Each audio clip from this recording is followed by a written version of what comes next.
பீதாசுதன் பரிசுத்தாவின் பெயராலே ஆமேன். மரியே வாழ்க.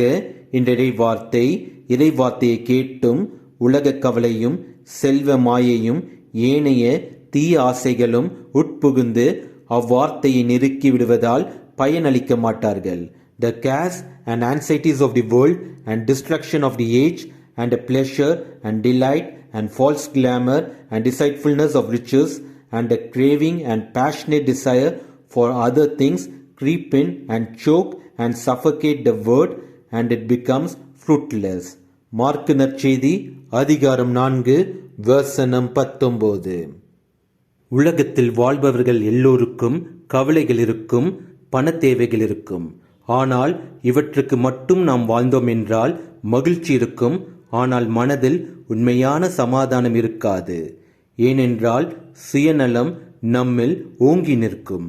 பிறரை தேவைக்கு மட்டும் பயன்படுத்தி அவர்கள் செய்யும் நற்செயலில் குறைகளை மட்டும் சுட்டிக்காட்டி அந்த குறைகளில் அவர்கள் செய்த நன்மையை மறைத்து அவர்களை இழிவுபடுத்தும் மனநிலை நம்மிடம் உள்ளதா என்று சிந்தித்து பார்ப்போம்.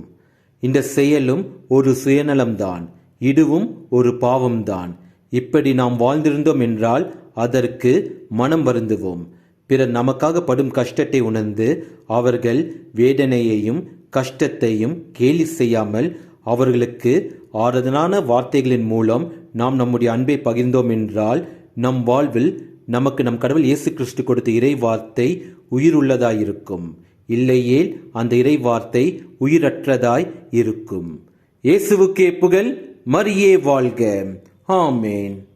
அன்பே கடவுள் என்றால் அன்புக்கு ஈடேடு சொல்.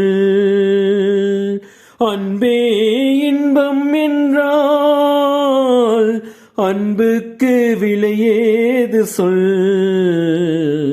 அன்பே கடவுள் என்றால் அன்புக்கு ஈடேடு சொல்.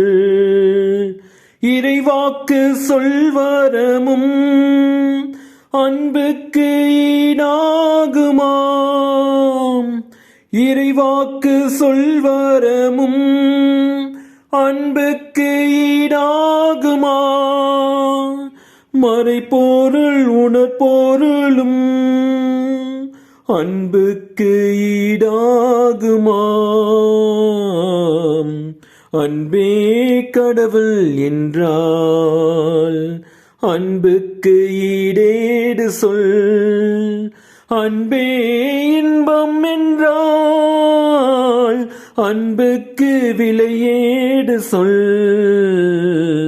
அன்பே கடவுள் என்றால் அன்புக்கு ஈடேடு சொல்.